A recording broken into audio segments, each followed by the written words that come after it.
an Unspoiled Network podcast. This is Unspoiled, covering The Hunger Games, Book 3, Mockingjay, Chapters 14, 15, 16, 17, and 18. Don't ask me why. In this section, we are still coping with Peeta's recovery. Question mark? Is it? There's a horrific scene at the Nut, and Katniss realizes if she wants to fight, she's got to get serious. Welcome to Unspoiled. Are you coming to the tree? They strung up a man, they say, who murdered 3. Strange things did happen here, no stranger would it be if we met at midnight in the hanging tree. Are you? Welcome to the show, everyone. I am Natasha. I'm Rashawn. All right, so I am so sorry, everybody, that this section was so long. I probably am to blame because I needed to make things work for the live reads and probably moved things around without quite doing the math correctly. So that's my bad. But yeah, I actually am kind of glad because so much of the first 2 chapters is dealing with what happens at the Nut. Mm-hmm. And I feel like we can sort of, I don't want to say gloss over it, but we can really cut to like the climaxes of those 2 chapters pretty easily. Yeah. It was a weird thing because I don't always, and you guys have seen this, the repercussions of this in real time. I don't always check the schedule. Like I'll get into a rhythm of being like, oh, it's 3 chapters. It's 3 chapters. It's just 3 chapters. That's just what it is. Right. So I started, the first thing that happened was like, I was like, well, I'm not going to check. And I just started like reading. And then something was like, bitch, check. So I pulled up the reading thing and it was the old one, right? Oh no. And it said, read chapter 15 or 13, maybe, whatever it was. And I was like, that's not right. That's not right. So then I went to the group on Facebook and I was like, oh, there's a new one with the live reads on it. And I was like, so I saved that.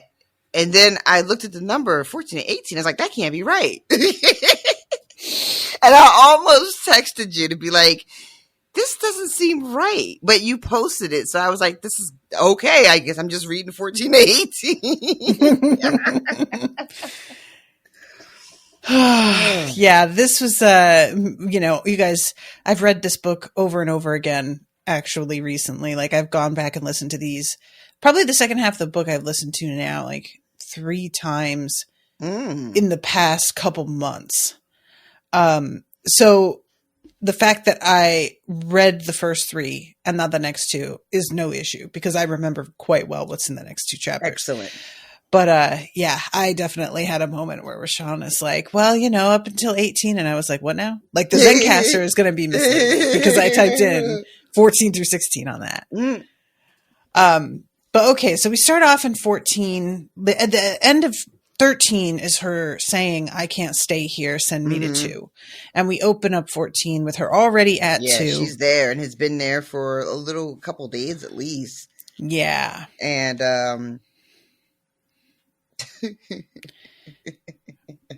I'm sorry. I'm just laughter is not what I was expecting right now. Okay. But no, they're here in 2, and this place, the Nut, this giant sort of military installation that's housed completely in this mountain that we find out the Capitol tried to sort of wanted to recreate what they had lost in 13, but they really couldn't because 13 took, I think she says, centuries to get to the way it was. So they weren't able to fully recreate that, but this is their sort of alternative to what they had lost in 13. And it's just this giant mountain that they've carved the inside out. And it's like a military base in there. Yeah. It's the main issue, as we find out, is that they have been trying to gain control of it. What they have wanted was to penetrate the nut. Ouch. And actually get in there. And they finally, what they like, it's Gale's idea. Gale. He proposes, how about we just don't worry about taking it and we just focus on shutting it down? And this is all, I will just at least touch on the fact that she is out here like filming propos. There's a bunch of other stuff like happening before we get to this point, because as Rashawn said, she's been here for a little while by the time these other things begin to happen. But as they keep attempting things and they're just not managing to get through. And there is this moment here where I'm trying to find the spot. Yeah, here it is. Each day I do whatever I can to help. Visit the wounded. Tape short propos with my camera crew. I'm not allowed in actual combat, but they invite me to the meetings on the status of the war, which is a lot more than they did in 13. It's much better here. Freer. No schedule on my arm. Fewer demands on my time. I live above ground in the rebel villages or surrounding caves. For safety's sake, I'm relocated often. During the day, I've been given clearance to hunt as long as I take a guard along and don't stray too far. And this has given her some perspective, and she's just thinking about what Snow has done to Peeta, and that Boggs has told her he felt weird about how easy it was to rescue Peeta at the time. And is like at this point realizing probably if they hadn't gone in to rescue him, Snow would have delivered Peeta straight to her. Yeah. You know, Peeta has become a weapon. And like she said in the earlier chapter, like this is, how to break her. There's something really stark about that too. The idea that like in hindsight, it was kind of easy getting him out, wasn't it? Like that plan really did go off flawlessly, didn't it? Yeah. And that is just so upsetting to think about when you think about it in that way, that they intended for her to see exactly what they had done to Peeta and how they had changed him and what they changed him into. Like that was the point of it all. And she's like really struggling with suddenly really appreciating Peeta now that this has changed. And she's like, it's even worse than it would have been if he died. Yeah. Somebody's gone, and that's closure. That's a cap to it. You remember what they were like, and you have that fondness, and that's been totally tainted now. And I love, even though I don't ask, Plutarch gives me cheerful updates on the phone. Like, good news, Katniss. I think we've almost got him convinced you're not a mutt. Or today he was allowed to feed himself pudding. When Haymitch gets on after, he admits Peeta's no better. Yeah. But Prim has come up with this concept of like, what if we gave him the opposite treatment? We do what they did with the Dracker venom, except instead of something that induces fear, it creates calm. And he said that we didn't get him back to normal, but there was some confusion instead of terror. But then he says, but he did lose the ability to speak for several hours. When he came out, the only thing he asked about was the goat. I don't know why I find that so funny, but I really do. I just really do. So, yeah, Gale. He, one of the main scenes between the two of them is Gale talking to her about how jealous he is of Peeta in his current state, which is wild. Yeah. She is assuming that Gale is thinking that now he doesn't have to worry about Peeta anymore. There's no reason to be jealous of him anymore. And Gale is like, actually, it's the opposite because I can't compete with that. Like, Peeta is so fucked up now. And if he doesn't get better, you'll never be able to let him go. You'll always feel guilty and wrong if you're with me or about being with me. And that TikTok you sent me, my God, you guys. Right? You posted it to the Unspoiled TikTok, right? I didn't even, it was posted, I think, I'm trying to remember. I think it was Cindy who posted it in the Unspoiled Discord channel. Oh, okay. All right. Very, very good. But yeah, Cindy, I shared it directly with Rashawn via text because she's on Discord so infrequently. But yeah, it just, I mean, it's funny. Gale is such an interesting character, and the way he's developing through these later chapters is, we talked about it a little bit last week too, where it's just like, he goes so fucking hard, and 1 minute you're like, yeah, that's right. And then he like does something or says something, and you're just like, what the fuck? Yep. Yeah, you were very like ride or die, like let's do this. And then he just keeps talking, and all of a sudden you start to like look at everybody else going, did he just, wait a minute, did I understand that right? Hold up. And then you sort of fall back in the crowd that's following him and just sort of pull your phone out and go, I wonder if there's an Uber nearby. Maybe I could get the fuck out of here, actually. Yeah, like, I'm just not sure what color flag Gale is. Yeah, he's got a real weird, like, pink. Yeah, he's got a color-changing flag. I'm trying to think what color red and green makes when you mix it together, and my brain Brown. is just, Brown, yeah.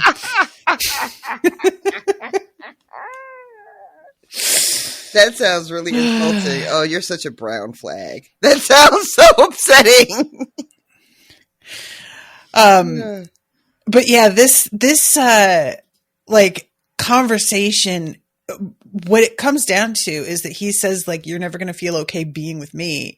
And she's like, well, I was never okay kissing him either. I was always thinking about you. And he's like, I don't believe that, but I wish I could. And she's like, well, I don't know what to tell you because it's true, but what you said about Peeta is also true. He just throws his hands up in the air, exasperated. But then so she decides that she's gonna fucking kiss him and just like, make it count. Like, just go for it. Right? Just go for it. And she's into it. She's like, it takes her a little while to like, she's going through these stages of like trying to like get out of her own head and just listen to her body and try to like go with it. And she's sort of like getting into it finally. And she says, finally happy to just lose myself. She's not really saying a lot about how great it is to be with him. No. You know, like I finally, you know, this is happening, but she's just like wants to be she wants to escape. Really. Yes. And Gale can sense this and ends up being like, this is like making out with a girl who's fucking drunk out of her mind. Like you're not here. You know, what's going on up there in your head? Which gets us on a whole other thing. When she's just like, oh, really? Who have you kissed many drunk people? Who have you kissed? What have you been doing? And I love this line. She's never even thought about this before, but now thinking about it, she's like, you know what? I don't particularly care for this. And she finally is like, so why did you like eventually single me out as being particularly special? And he remembers the moment where they were at the Hob and Darius, the one who is now in A-Box, was joking around about kissing her. And he all of a sudden noticed that he wasn't enjoying this little banter. Yeah. And she's like, oh, he was just joking. And he's like, yeah, he probably was. But if he wasn't, you wouldn't know. Oh like, God, Peeta was in love with you. You couldn't tell. And then he mentions Finnick. And then mentions Finnick, yeah. Yeah. He says, I was starting to worry he had his eye on you, but he seems to be back on track. And she says, Back you on don't, track. right? Little Gail, please. But she says, you don't know Finnick if you think he'd love me. And Gail says, which is a really wild thing to say. I know what she means, though, but just like the way she's phrased that, I was like, that's a weird way to say that. I don't know. There was just something about the way, because I feel like what she's trying to say is that my assumption is that you don't know Finnick because it's clear he is in love with somebody else. But she says, you don't know Finnick if you think he'd love me. And that feels like a real dig at herself. I feel like it's not just like you don't understand that he's into somebody else. It was more like his personality is not the type that would go for somebody like me. Like, it's just that is so not I'm not the kind that he would go for, you know, and if you knew him better, you would definitely see that. Right. That's much better. Yeah. But Gail says in response, well, I know he was desperate and that makes people do crazy things. Yeah. And Gail, I don't know. Being like, well, he might have if he was desperate enough. Like yeah, that's okay, it's cool. like it's just a weird fucking thing to say in response to, like, for the context of this conversation. But anyway, yeah. So they have that moment, and then it goes back into talking about how they're going to get the nut, and Gail comes up with the idea about just shutting the whole thing down with everybody inside. And we have this wonderful moment of Katniss listening and being like, wait. Yeah. But and other people in the room are also a little bit like, I don't know, can we do that? And Gail says, so let me get this straight. It's fine to just kill everybody if you can blow them all up to bits in 1 second. But if it's a kind of death where maybe it's not immediate, that's like a bridge too far. Yeah. And that is a real question. Yeah, he's like, you just don't like the fact that they're going to be sitting in there in the dark knowing they're going to die instead of already being dead. Yeah. And it's I don't have an answer. You know, I don't have an answer. It's all terrible. And the commander here, her name is Lime, and it says she stands over 6 feet tall and is heavily muscled and is middle-aged. And I just kept thinking of the woman who plays Rebecca in Ted Lasso. Oh! As the commander here. That works. I like it. Yeah. We find out too, because Katniss is like, this woman is like, where have I seen her before? And it turns out she's a victor. She was also a tribute in her generation. Yeah, which is like this idea that there are former, and this comes up later too, but former champions that are part of the rebellion. Like, what a blow to the Capitol, but also how of course they are. Yeah. You know, like, how, as the Capitol, how do you not see this coming? It's true. It feels predictable. But I'm not saying that as a dig on the writing. Just no. Just more like human nature. So yeah, Lime is the one, like, I love the way that this is presented, because when it sinks in what Gail's proposing, it says the majority of the workers are citizens from 2, says Beatty neutrally.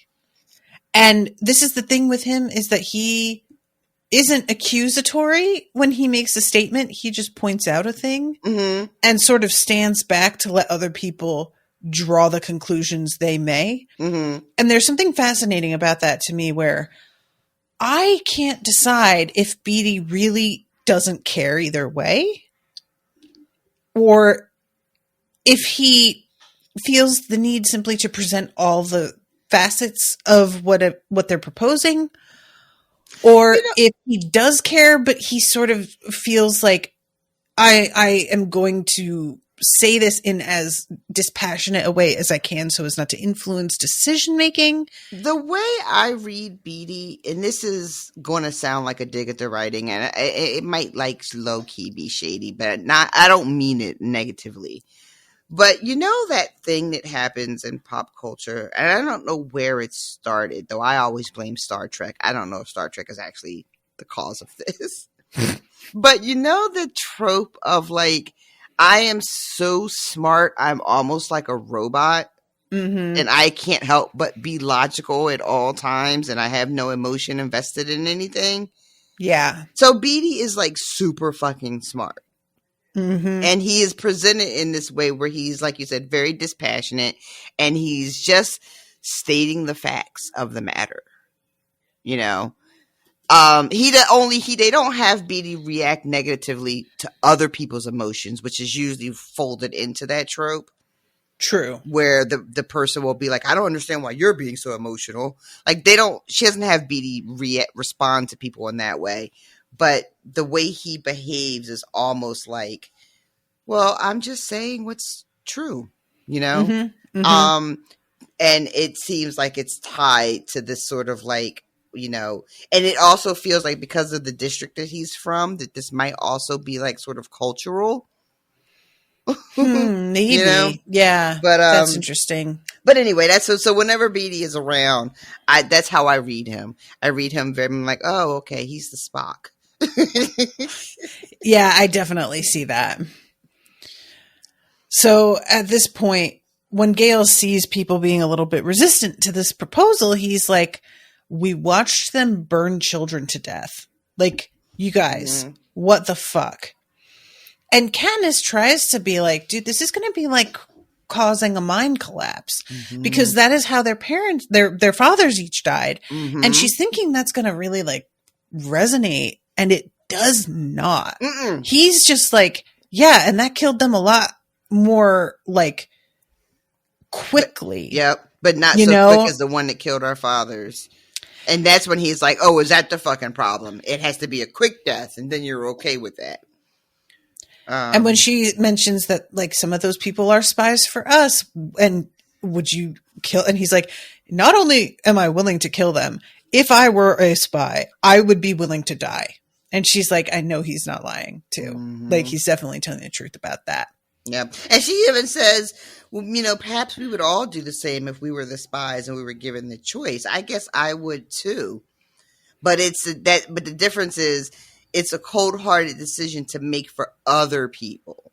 Definitely. Right? And that's the line she's drawing. She's like, well, yeah, if I were a spy, I would choose to give up my life in sacrifice, but we're not giving these people an opportunity to make that choice. We're choosing for them, and that's the difference. And that is a really fine distinction to make in a room of people that aren't looking at the fine details like that, you know.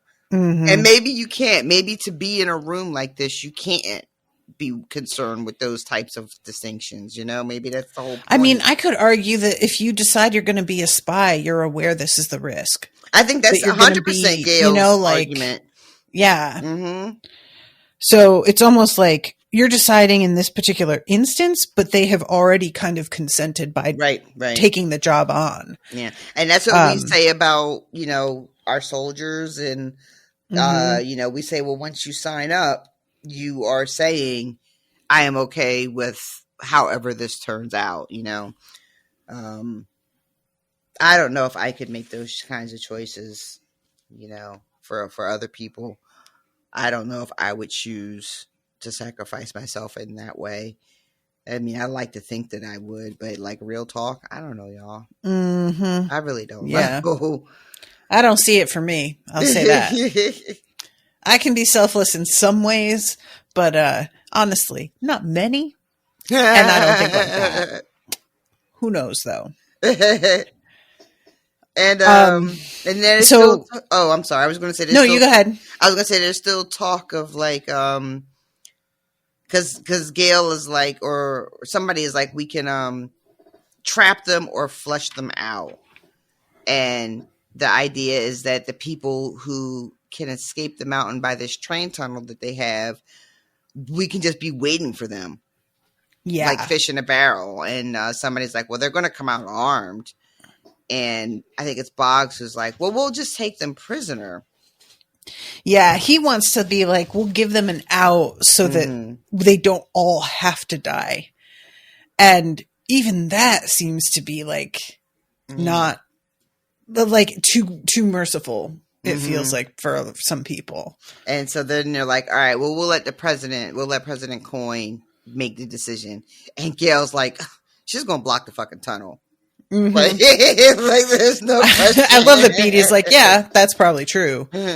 But, and then he mentions about how he has done the math on, the extinction of the human race. And probably going all out like this isn't the best option because the threat of that is actually quite real. And it's Peter who got him to start thinking about that and running those numbers. Yeah.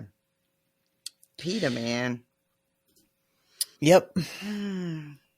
So they go ahead with it. And Katniss has this moment of, I don't know if I would call it dissociation, but Haymitch is trying to get through to her. And we just get sort of a flashback of the day that her father died. And the way that they have things set up so that an alarm goes off if there's a mind collapse and everybody in 12 is aware and involved. And there's a mention of this, like, really got to me. She goes and finds Prim, who's just sitting at her desk waiting with her hands folded because Katniss told her she would come get her. And Katniss remembers finding their mother and how that should have been a sign something was wrong immediately. Because why were we looking for her when the reverse should have been true? Yeah. And I really like that line because it really doesn't feel right. Like she should be being like, where are my daughters? We need to be together as a family. And instead she's just locked in place next to the mine and they have to track her down. Yeah. And not great. That is not like, as a parent,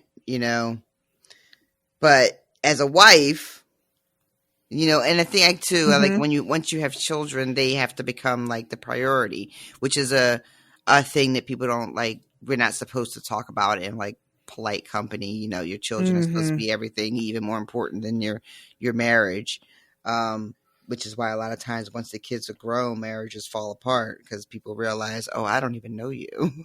Yeah, You're right. just somebody I've been living with for 20 years where we were doing this thing, raising this family, But so it seems really like she's not being a good mother in this moment. Like, but when I was reading this, and it's kind of stung a little bit if you're like a child and you have a sort of relationship with your parent where sometimes you maybe had to care for them actively when they should have been caring for you a little bit more actively, But when I read this, I thought to myself, well, the mine collapsed, not the school. So what's wrong with her going to the mine? Ma'am.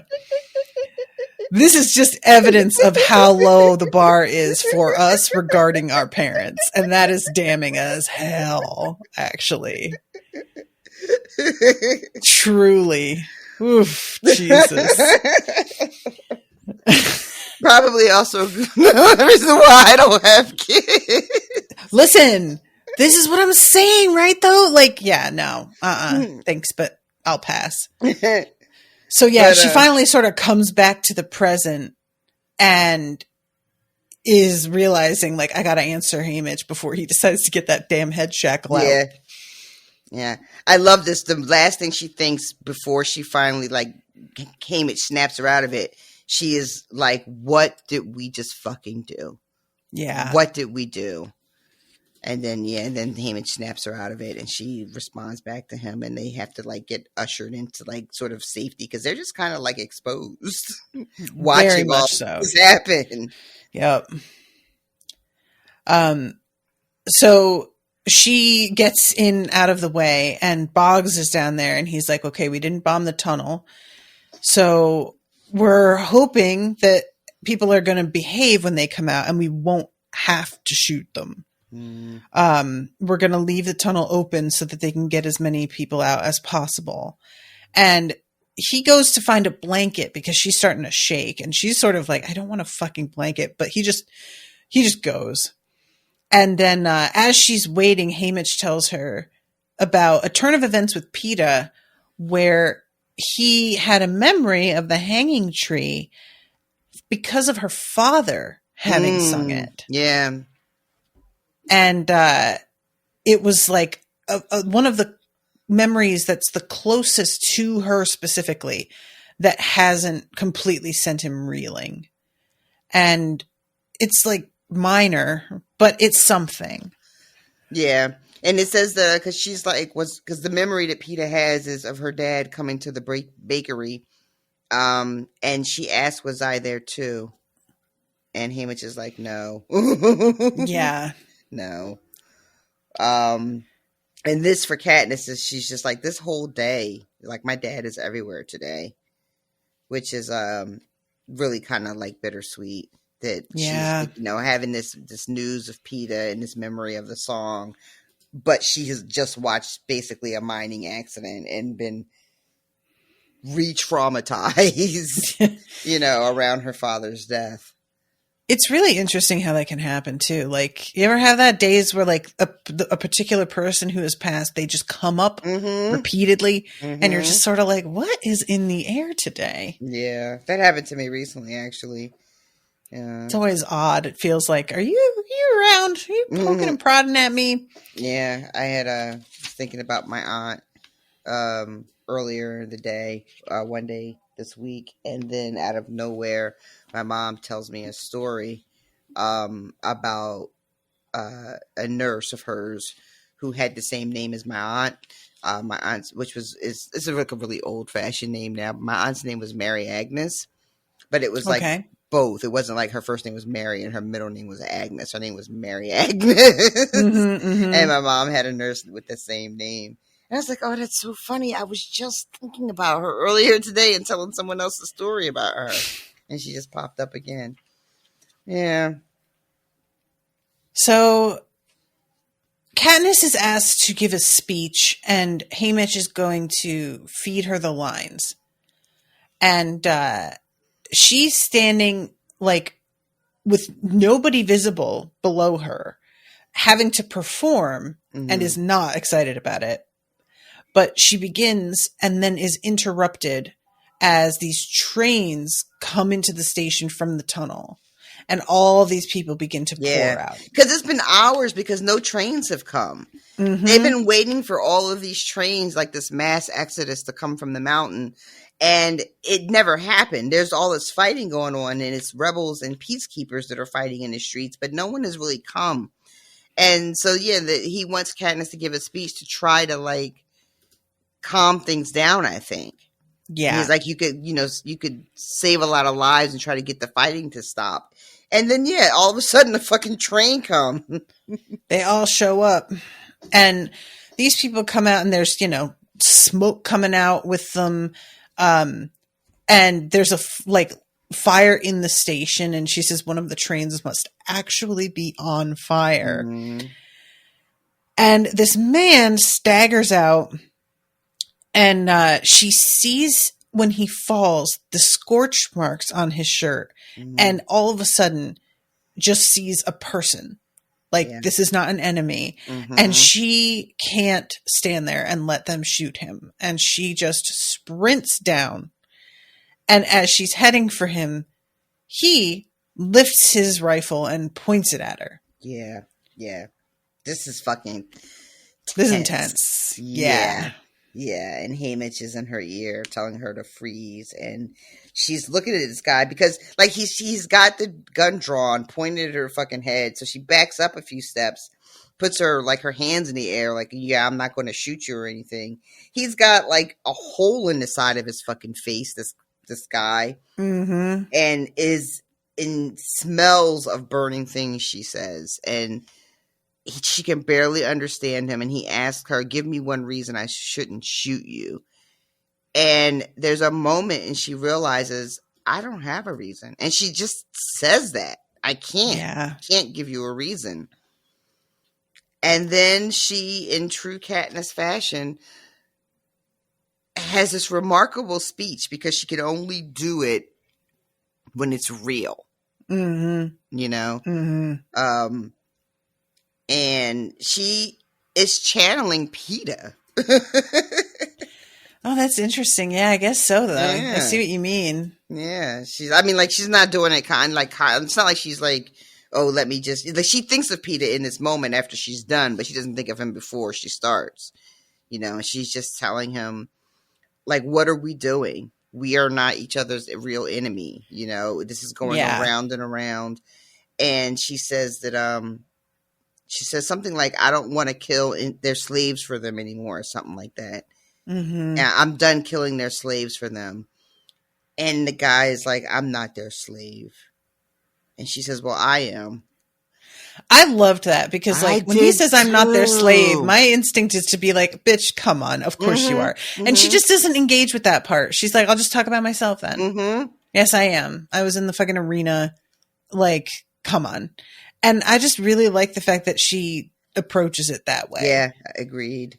There are so many times, like, I watch arguments play out. Sometimes it'll be like, you know, on a video or in a comment section. And the way that things resolve is because somebody just didn't handle it the way that I would have handled it, which is like a bitch. I would have handled it like a huge bit because I have so little tolerance. And I'll start reading it and I'm like, how did they reply like that? Really? That energy? And then it works. And I'm like, oh shit. Okay. God. Well, guess I gotta keep looking in the mirror at that. All right.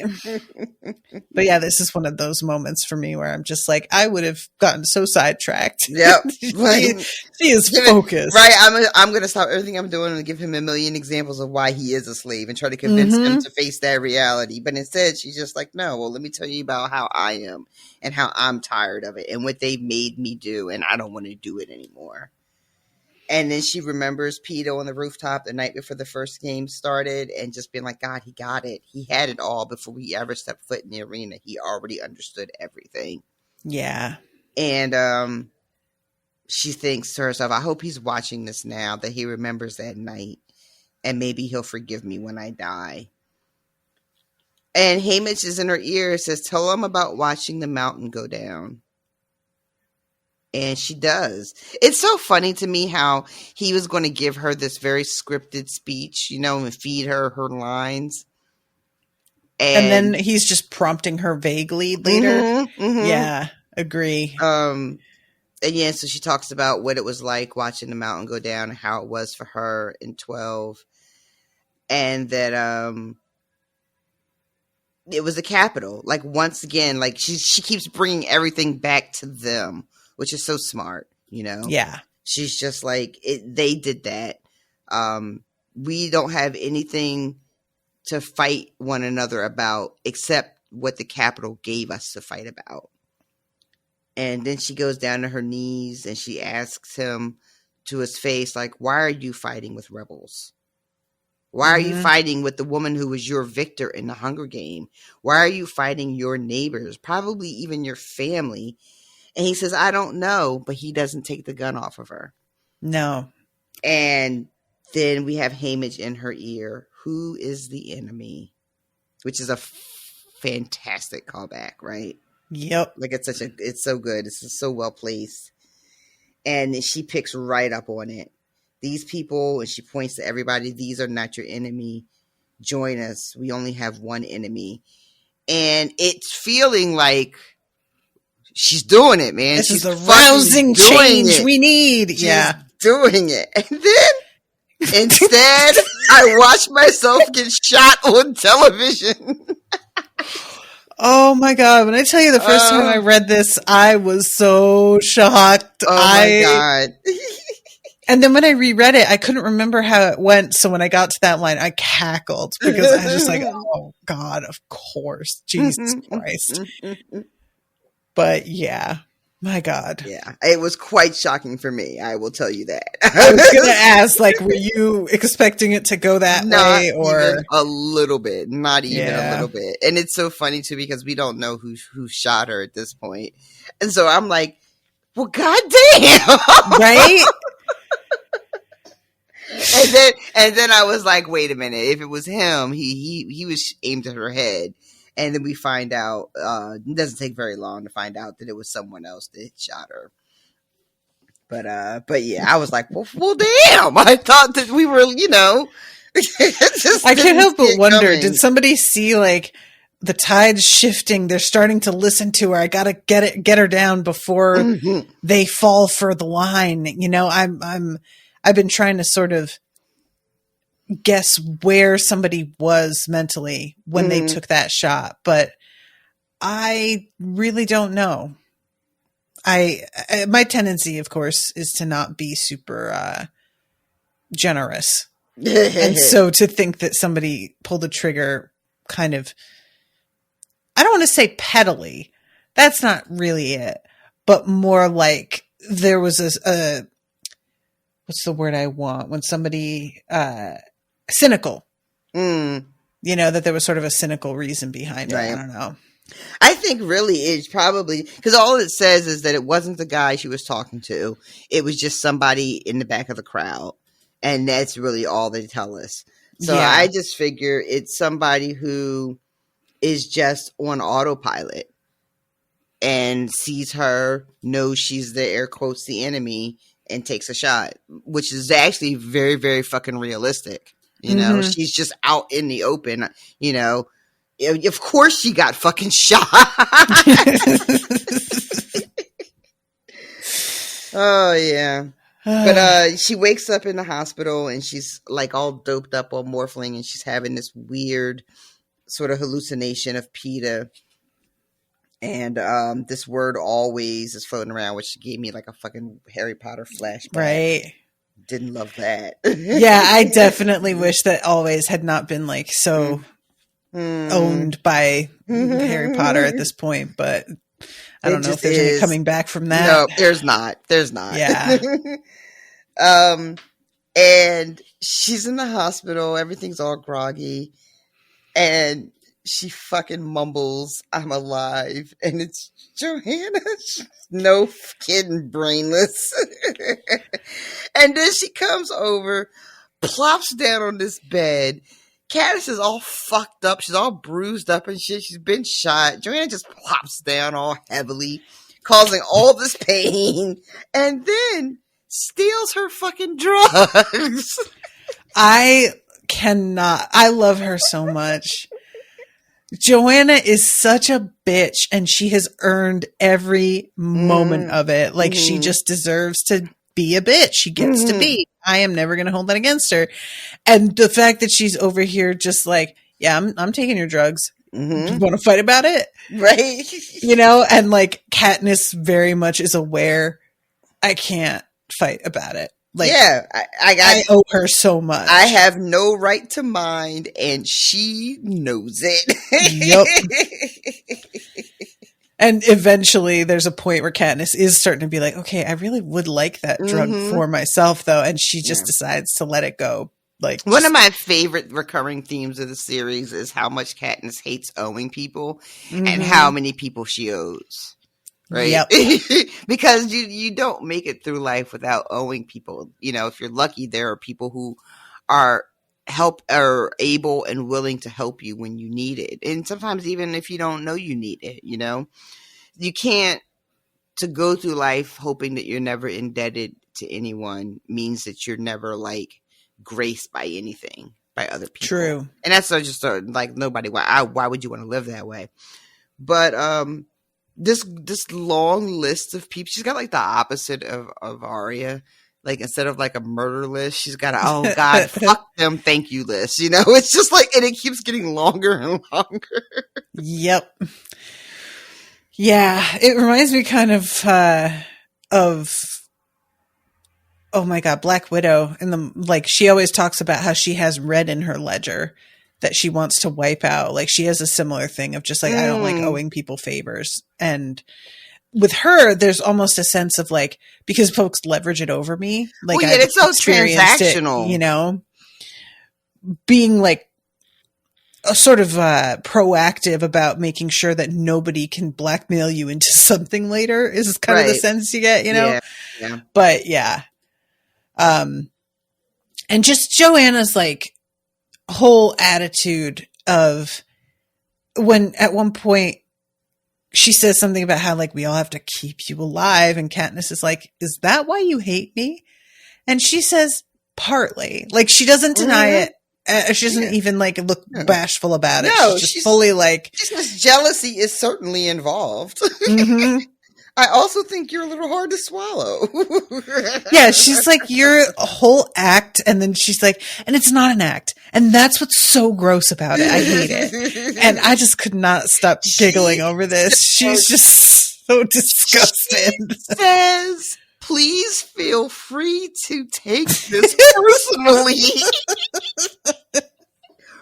My God. Oh God, I love her so much. I do. I really do love her too. She is like, I want to say she's a lot of fun, but fun doesn't feel like appropriate because she's so tragic. Mm-hmm. But she's a lot of fucking fun.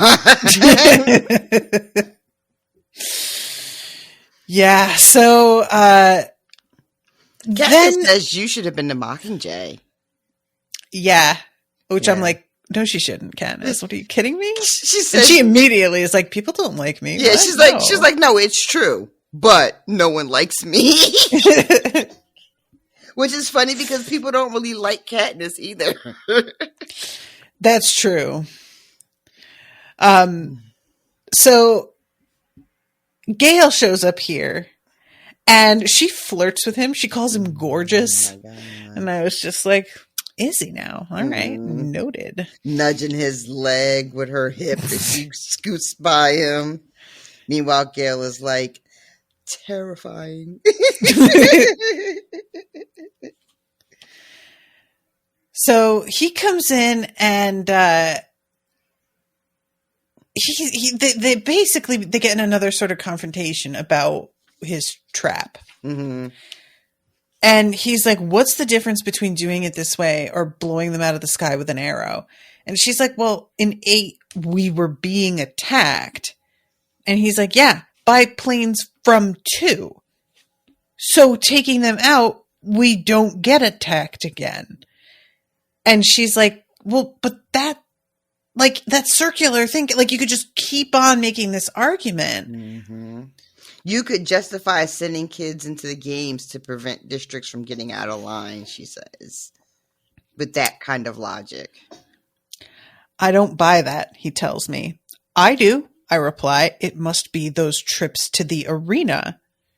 Fine. We know how to agree to disagree. We always have. Maybe it's good.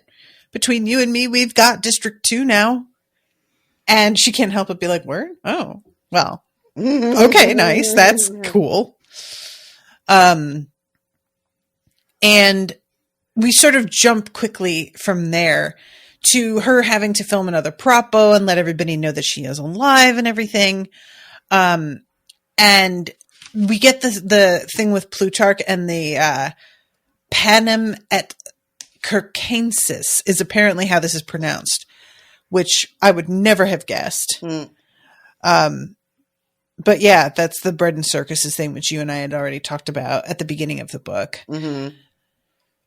And she's like, oh, okay, so the districts are to provide the bread and circuses. And he's like, yeah, exactly. And as long as that rolled in, the capital could control things. But now it can't provide either of them. And things are starting to get a little bit ugly there.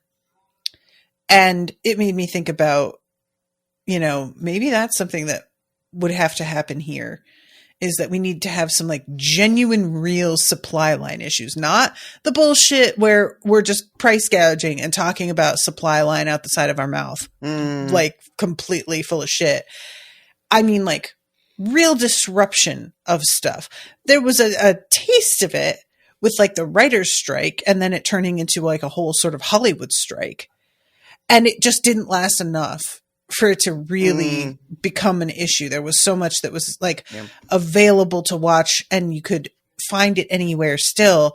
If there was something that caused the internet connections to be difficult, we had fucking Verizon that went down, and then AT&T had their big outage just like a week or so ago when everybody. Did Verizon go down? Oh man, I never had that happen. Verizon went down for us in up where I Philly? am. Yeah, and that fucked my job up because that's what we used for all of our shit. So we were fucked. Shit. We were fucked. But then what was the other big provider that went down that everybody was talking about? Was it AT&T? Maybe. I feel like it was AT&T, but I might be making that up. I still had my service, whatever went down. But I remember everybody was complaining about it. And it was only for like half a day. Apparently, Facebook went down one day this week. I was like so swamped at work that I missed the whole thing.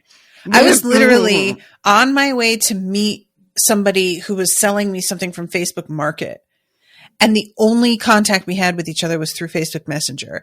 And I'm like pulling up to the huge parking lot that we said we would meet at, about to text them. So what car is yours? Where should I find you? And it was down. And I just had to drive around and like roll my window down and be like, are you the one selling eggs to like randoms? Until I finally tracked this person down. It was such bad timing. I don't use Facebook Messenger almost ever, but for Market, there's not really another option. Mm-hmm. So yeah, it was not. Like you look at it and call the cops on you. There's some Literally. woman who's egg seeking in the parking lot. I think she's looking for drugs. I think this is slang. The new kids are calling it. She asked for a dozen, and that must mean ounces, right? Something like that. Who knows? But yeah, it was stressful. Like I rely on Facebook for a bunch of stuff, like still for work, and just trying to get into it. I was just like, well, what the fuck? Like I was getting agitated. I missed the whole thing. It only lasted like 20 minutes, maybe. Oh and my it was God, just is that the it? worst. Oh yeah, it was not long. Oh my God, I thought it was hours the way people were talking. No. Oh, that's hysterical. All right, well, this is where we are then. 20 minutes went down and people were just like, what the fuck? And we're all like talking about how much we hate it, but that shit went down for 20 minutes and people were incensed. Look, I think the thing with that sort of like event as well is just not knowing. Like if you get told Facebook will be down until tomorrow morning, you can mentally be like, okay, letting go of that for now, other things to focus on. Mm-hmm. But if you don't know, you just keep going back and checking it. You just keep like, it's like a scab you pick, you know? Mm-hmm. And that was definitely what I was doing. Like even when I found the person, I still kept like trying to log in and stuff. And just why? I don't need it now because I need to know. But yeah, I also love the note from Plutarch in the same moment talking about like how the Capitol functions in bread and circuses. Is he's talking about the standard the people in the Capitol have become accustomed to, and how the people in the districts don't have it as comfy. So they are they're better prepared and better suited for struggle than the people in the Capitol. And the people in the Capitol are going to break at like when Facebook goes down for 20 minutes. That's going to be it for them. You know? Very much so. And that comes up a little bit later too, I think. But yeah, this and it does. It's curious. Like, what would have to disappear for us to get to that point, right? And I don't think it would take very much. Cell service, Wi-Fi. I wonder. Yeah, like I'm trying to think if there were an actual product, like a physical, tangible thing that grew scarce, because they were having issues with like the electronics. They couldn't get like the fresh fish and shrimp and stuff, things like that. And if there was suddenly like maybe a shortage of new iPhones, or like what's a basic like maybe something like shrimp. Like just, you know, stuff that's sort of, it's not crucial, but it's beginning to be kind of like, well, wait, I usually can get that whenever I want. But I'm not sure where they're at now, because like the things we've heard about was sort of when the rebellion was just beginning to rise up. And I don't know. I have to assume that everything has been cut off at this point. At this point, yeah. It's at this point, once, because 2 is the last one standing that they don't really have, like, haven't gotten control of. So now the capital is basically isolated. Yeah. So they're not getting, and they are not self-sufficient. They are wholly reliant on the districts to provide all of their everything. Yeah. And he says, I think later on Plutarch is saying something too, like they probably have stockpiles of like necessities. But oh yeah, but I forgot that he talks about that. Yeah, but like the frills and the luxuries are going to be in short supply, and they're going to go to the wealthiest people, because that's just how that shit goes. I don't even think he says that. I'm just throwing that in there because that's how that. Yeah. And I think Katniss says, or somebody at one point is like, well, they probably have a bunker somewhere too for like Snow and the very higher ups. That's probably like all set up nice and posh for them and safe. I'm really hoping that's not true. But I mean, man, yeah, because what I want to happen in the last third of this book does not involve Snow being safe in a bunker. So I'm hoping that doesn't pan out. Oh man. And then this is the same section where we find out that there's going to be a wedding.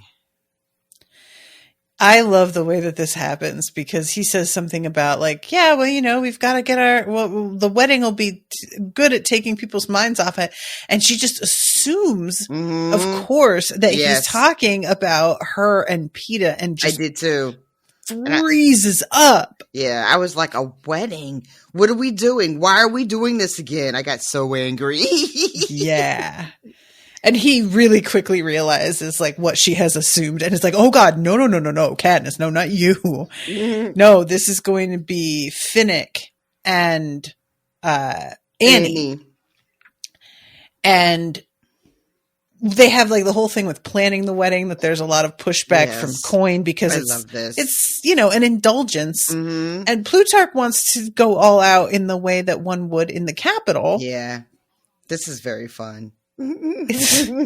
She's like, all right, yeah, they can definitely like sign a contract and work together and live together. And he's like, I was thinking more like 3 full days of dancing and drinking.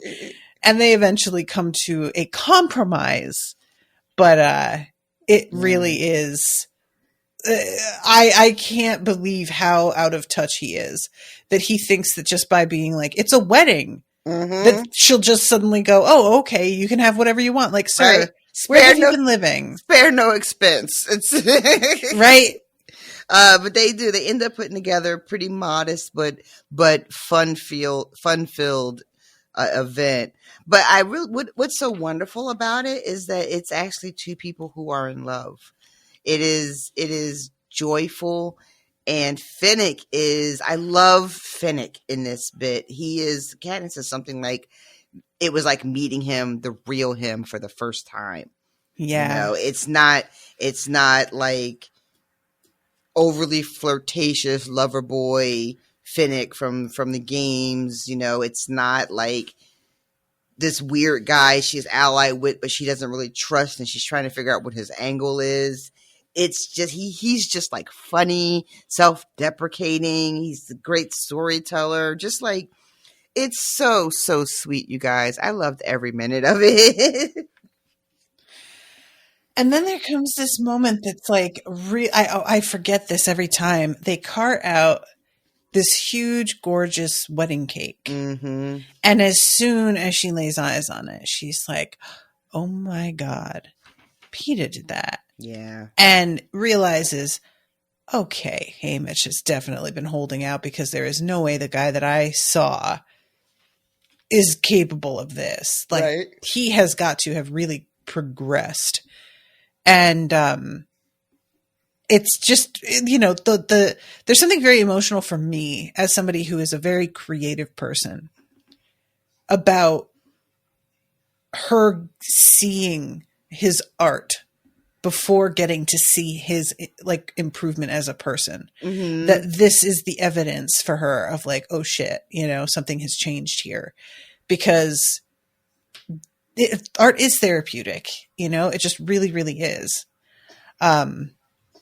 And I just, the fact that they were going to be married and they aren't, and she thought this wedding was like going to be for them and it isn't, but then there's still like, Peeta is still involved even though he's not here. I don't know. It just got to me a little bit. And it turns out like later on she thinks, is he just allowed to fucking walk around now?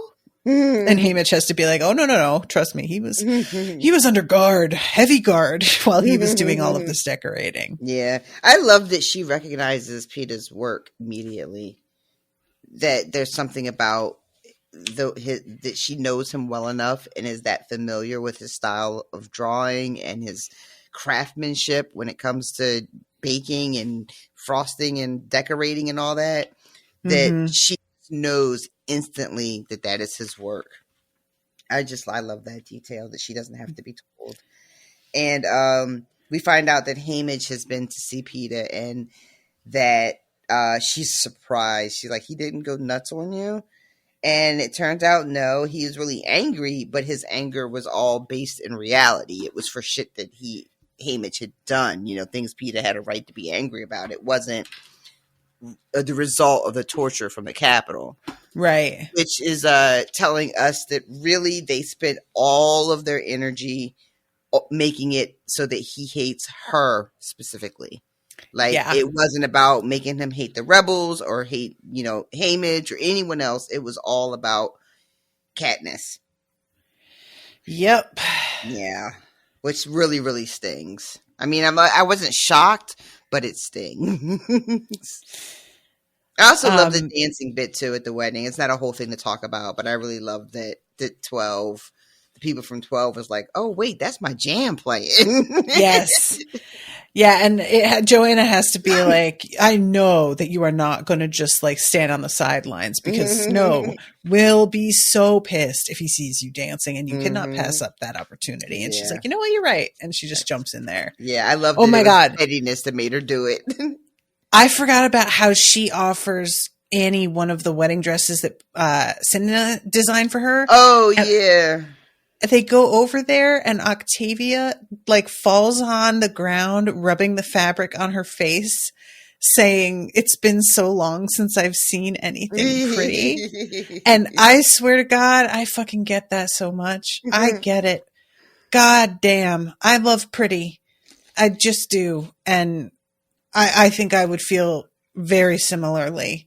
I'm not trying to pretend that I am a capital resident in some ways, but like I've got that American privilege, and so I definitely am in certain ways. And yeah.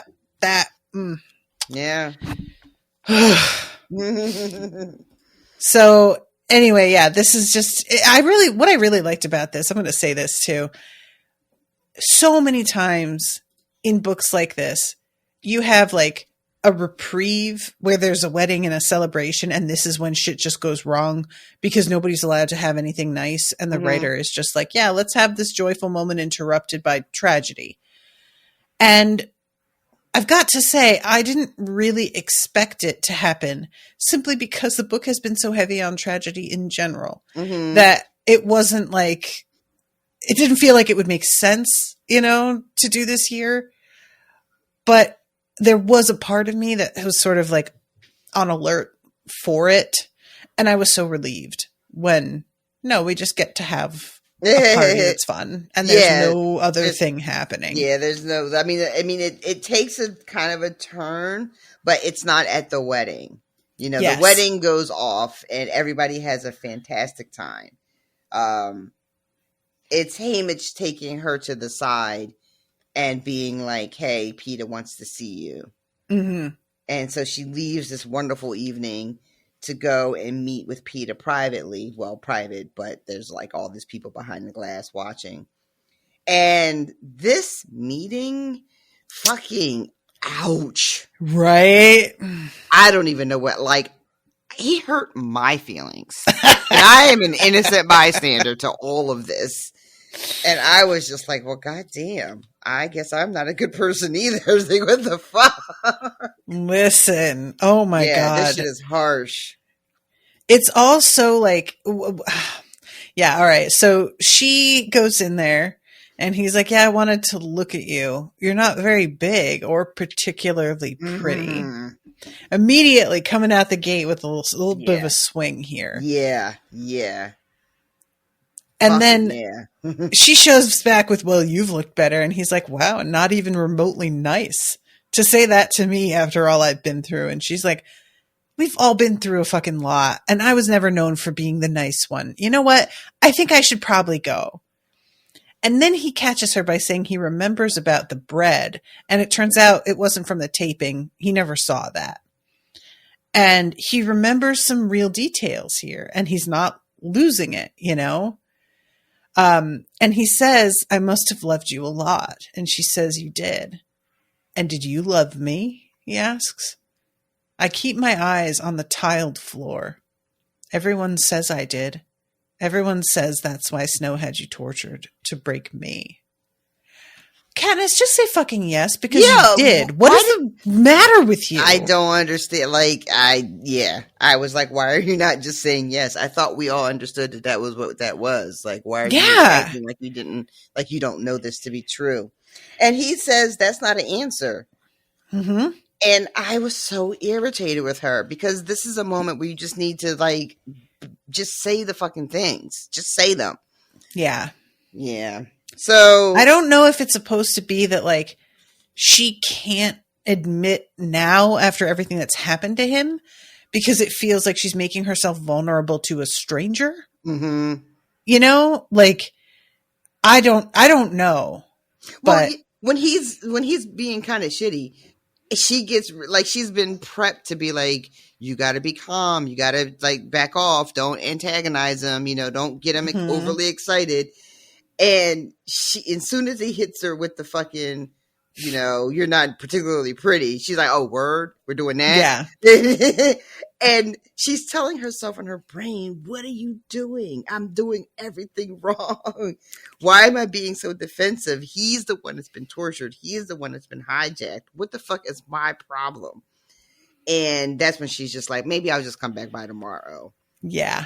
And then we get this fucking kills me, you guys.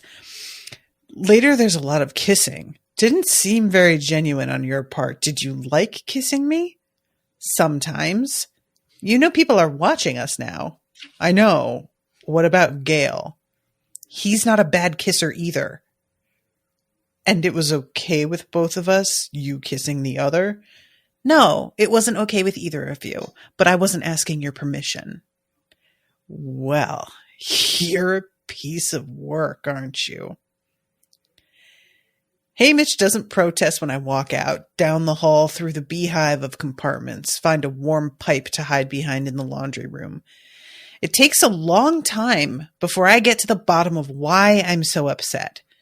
When I do, it's almost too mortifying to admit.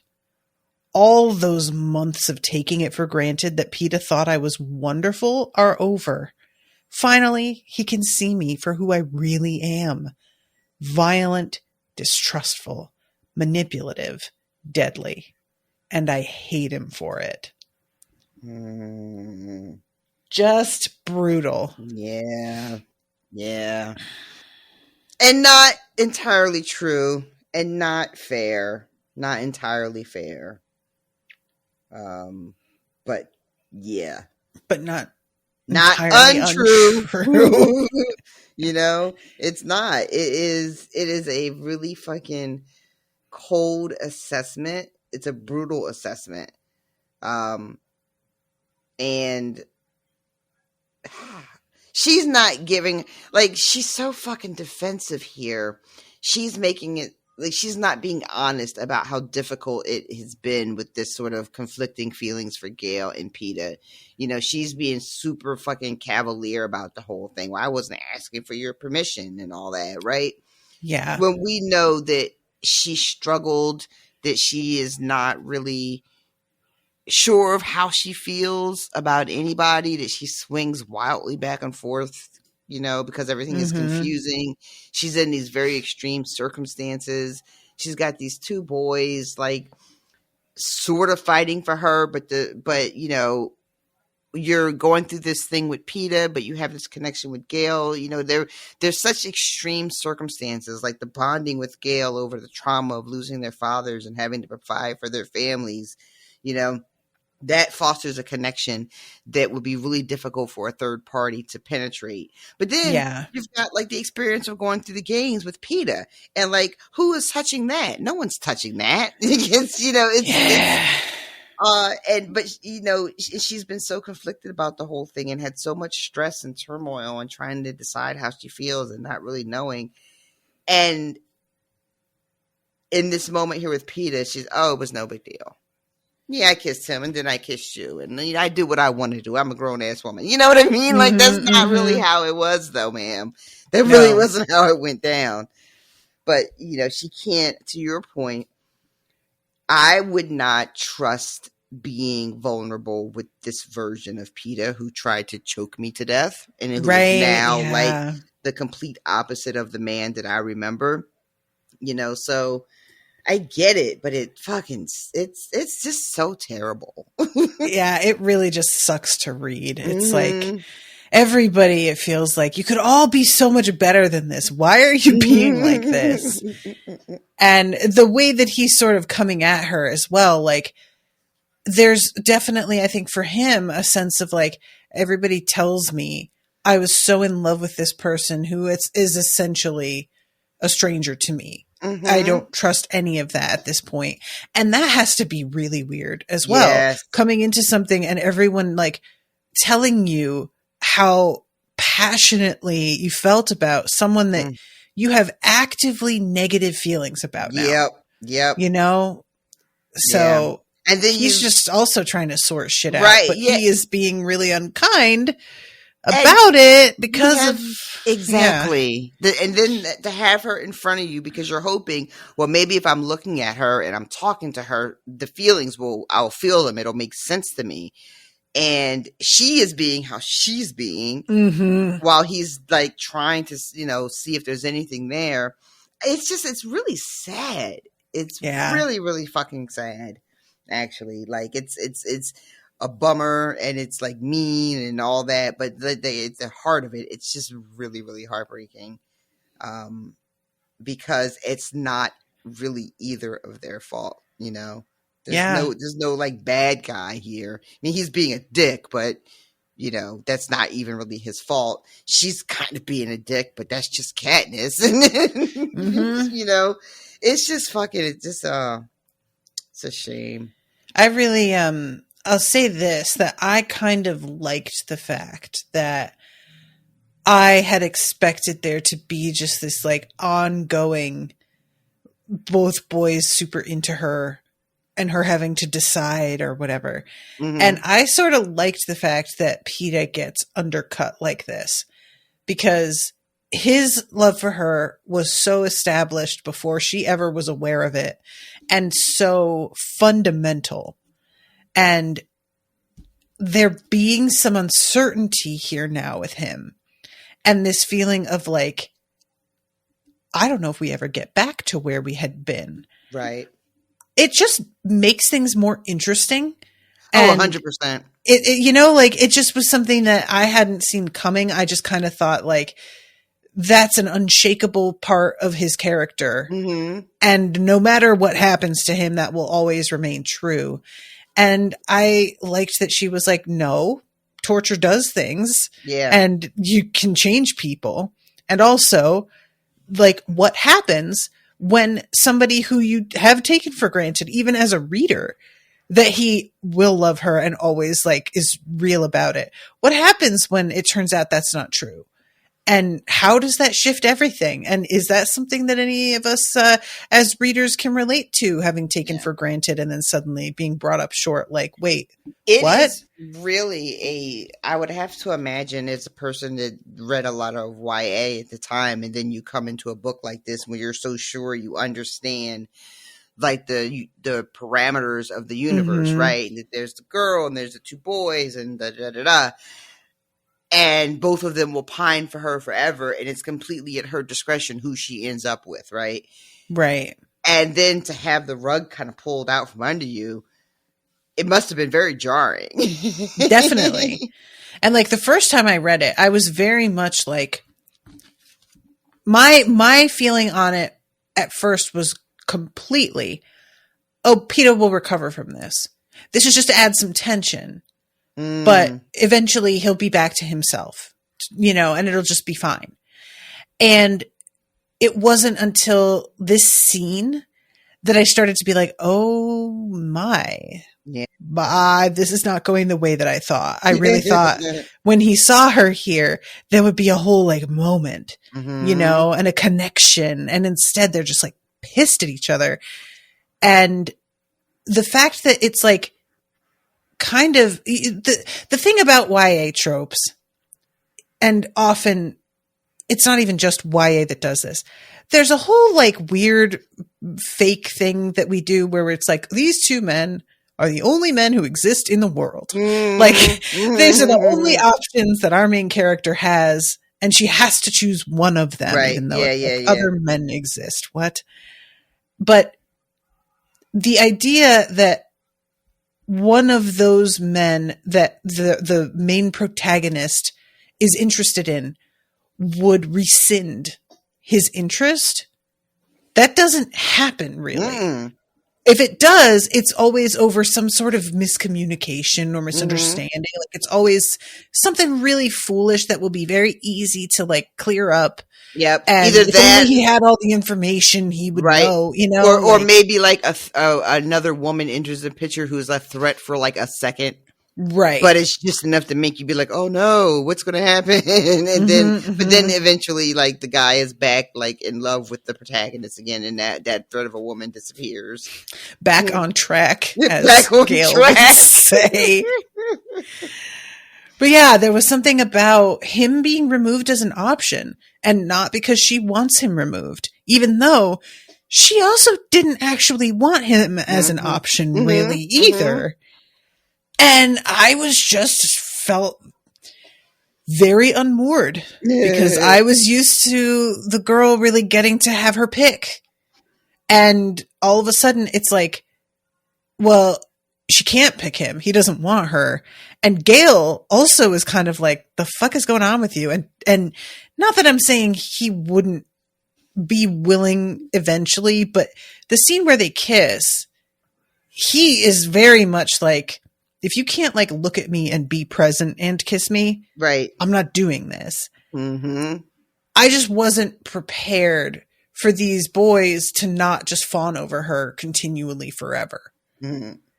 Which is what I'm used to. I mean, I feel like none of us are ever prepared for that to end. What? You're not fawning over me anymore? What happened? How dare you? Haven't you met me? I'm the protagonist. That's kind of it, right? It's very main character syndrome. So then we go to chapter 17, and it turns out Katniss has been told she's not going to the Capitol. Right. And she's like, I absolutely am. Are you kidding? Do you know who I am? I'm the fucking Mockingjay. And they're just like, your work is done. We need, this is actually really hard because they literally are like, your primary goal of unifying the districts has been achieved. You're done. You're done. Your part in this is done. We needed a symbol. You did that. And now we're about the real business of revolution, and you're really not a part of that. You're just a fucking figurehead. We were using, and she was aware that she was being used, but this is fucking hard pill to swallow. Yeah. Because they're telling her to her face, your part in this is done. They're like, we'll fly you in for the surrender for like a photo op, which is just like such a smack in the fucking face. That one really got to me. Just like, right? If it goes well, we'll fly you in. It's just like something about that. I was just like, ew. Shut up. It's bad. And she's like, I'm going to miss everything. It's too late. And she's running out of like things to say. And she's like, well, Gail's going. And all of her fucking lackadaisicalness comes back to bite her in the ass, because turns out you can't compare yourself to Gail. Gail has been showing up for training. He has been showing up for all of his duties. We feel confident he can manage himself in the field. How many sessions did you actually make it to? And the answer to that is 0. There weren't any that she showed up to. Yeah, and life comes at you fast, Kat. Right? And then like the few times she's been in the field, she doesn't follow orders. She's also injured right now because she got shot, and we didn't really talk about it, but her injuries were because of the suits Cinna made for her. She was just bruised up real bad. I think her ribs were broken, and it ruptured like her spleen. So they had to but that to which Joanna's like, you don't even need that. Stop crying. Oh my God. God. So she's not even like physically healthy in this moment when she's begging to be involved in the fighting at the Capitol. And the compromise is that she can it's 3 weeks. You have 3 weeks to get your shit together. Yeah. If you can pass the training and the board deems you fit, we'll reconsider letting you come out with us, like to be a real soldier. And that's it. That's what they give her, 3 fucking weeks. Yep. So we get her and Joanna, who finds herself in the same fucking situation. And it's like, I can't believe they're not going to let me fucking go to the Capitol. Don't they know I need to kill Snow? Haven't they heard? I love that. Like, that really is her attitude. It's just like, I thought we all knew the role that I played ended with killing Snow, and how am I supposed to fucking do that? But yeah.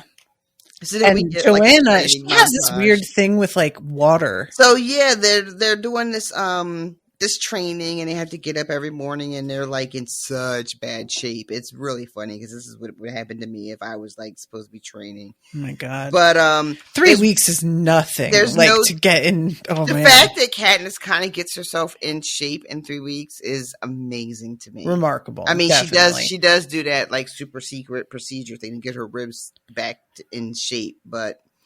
And she's also like 17. That's true. She is 17. And she was in good shape before she got injured. So true. All right. So it's not like what I would be like. I would be way worse than this. But yeah, there's one morning where they have to get up and train, and it's raining outside, and Joanna is like, can't make it. Like she turns like pale and it's having like a minor panic attack, and Katniss is just like, girl, it's water. It won't kill us. Calm down. Mm-hmm. And Joanna forces herself out into the rain to train.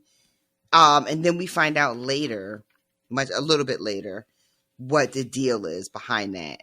And that they tortured her with water when she was being held in the Capitol. Like, would get her all wet, douse her with water, and then shock her. It's so awful. Yeah. And she's bathing with like sand and stuff. Like, she doesn't want to just like take a shower. There's like a couple moments where Katniss is seeing like how grimy she is, and it's just like, what is with the hygiene in District 7? Like, what's going on with them? A couple little hints like that are sprinkled out. And then the way we find out about Joanna is that there's this like last test you have to take, and there's like 3 parts of the exam, and Katniss kills like all 3 parts, and then the last one, because they have this like mock Capitol block in the training center, and they run you through all your paces, and it's like a fake ambush or a gas attack or snipers on the roof and all these different, things you have to prepare for. Can you follow commands in the field, all that kind of shit. And they're going to try to exploit a weakness that they know you have. And so Katniss is she's out in the field, she's running through this training thing, and she sees an opportunity to take out a bunch of peacekeepers because there's like a thing of gasoline right there. And right before she goes for it, she gets an order to like hit the ground, and she realizes that's her weakness because she's been in the field multiple times and she doesn't fucking listen. So and I love it. It says I hit the ground so fast and hard, I'm pulling out gravel out of my chin for a week. But it turns out what they did for Joanna is they had like a flood, and she freaks the fuck out so bad. They end up having to sedate her and take her back to the hospital. And it's so sad. Poor Joanna. Sad. Yeah. But I jumped ahead because there's a moment when they're having dinner, I think, and they bring Peeta out to sit with them all in the cafeteria. You guys, this scene is so uncomfortable. Everybody is just like, they're having dinner, and they're having a pretty good dinner too. Mm-hmm. And they're like joking and shit. This is like, they're all soldiers now. And somebody walks up, and it's guards, and they have Peeta. And he's got manacles on still. Yeah, he's still got his chains on. And it's like, it's her and Finnick and Annie and Joanna's at the table. Gail's at the table. I think Deli's at the table, who's still around and still like involved in Peeta's therapy. And they bring Peeta over, and he plops down, and the whole fucking energy at the table changes. Yeah. Joanna says, "Oh, Peeta can sit next to me. We had adjoining cells in the Capitol. We're very familiar with each other's screams." Because Joanna is Joanna. Fucking Joanna. Like, that is the bleakest shit. Right? Like, everything Jesus changes. Christ, girl. And fucking poor Annie is there. This is upsetting for Annie. And she does a thing where it's like she covers her ears, and Finnick is looking at Joanna like, bitch, why? Mm-hmm. Why are you like this? And Joanna just says, my doctor says I'm not supposed to censor my thoughts as part of my therapy. I've got the feeling that nobody has ever needed to say that to her. No one told her that. Yeah. She may have a lot of problems, but keeping her thoughts to herself, I don't think has ever been one of them. I hard agree. So then, Annie, did you know it was Peeta who decorated your wedding cake? And she says, "Thank you. It was beautiful." He says, "My pleasure." And there's like a tone that Katniss is like, oh God, he almost sounded like himself there, like for a second. But then Finnick gets up, says like, "Good seeing you, Peeta," and has Annie come with him. And Peeta says, "You be nice to her, Finnick, or I might try and take her away from you." It could be a joke if the tone wasn't so cold. Everything it conveys is wrong. The open distrust of Finnick, the implication that Peeta has his eye on Annie, that Annie could desert Finnick, that I do not even exist. "Oh, Peeta," says Finnick lightly, "don't make me sorry I restarted your heart." He leads Annie away after giving me a concerned glance. What is this? That is so weird. Like, I is it just to needle Finnick? Is it purely that? Like, what's that about? I don't know. The best I can like is a wild theory, right? Because I was saying earlier that it seems like Peeta has been programmed specifically to have these feelings about Katniss. Mm-hmm. But it almost sounded like it wasn't even Peeta speaking. Like he was delivering a weird ass message. Ugh. You know? I don't like that. I don't like it either. But it just doesn't seem like something that could be coming from Peeta, right? Yeah. So it just, I don't know. I really don't know what to make of it. But it does. It seems like it was just like it's clearly a threat, but like the why and what of it don't really make sense. Yeah. Like, why would Peeta be eyeing, like, since when is Peeta eyeing for Annie for anything? You know? Yeah. Yeah, I don't know. The whole thing is super, super fucking weird. And it does. It just feels like there's like little messages that have been plopped into his brain to be delivered to people when he sees them and he doesn't even know it. You know, like, I'm curious, like, what else did he say to Haymitch when they were in the room alone? Like, he didn't freak out on him, but he doesn't freak out on Finnick, right? Like, if Katniss were to say, how was he with you, to Finnick if she hadn't been here, Finnick would have been like, well, he was really fucking weird and rude. And then Katniss would have said, but he didn't go nuts? Well, no, he didn't go nuts. So now I'm like, what else did he say to Haymitch? Because Haymitch says, all Haymitch says was, well, he was angry at me for the right reasons, and he didn't go nuts. But did he say anything weird like this to anyone else? That's an interesting question. I'm always fascinated by the difference between what it is like to be there when somebody says a thing versus what it sounds like when you repeat it to someone later, and how it takes all of the threat out of it to hear it secondhand. And this is something that like women are especially familiar with, where you can feel very threatened in a situation, but when you attempt to tell someone later why you felt that way, it sounds like nothing. Yeah. And so it gets you sort of thinking like, well, am I overreacting? But you aren't at all overreacting. It's simply that there are some things that are like practically chemical about the way a person is conveying their intent and the way that you are responding to it, that it's just not going to really like come across the same way. And that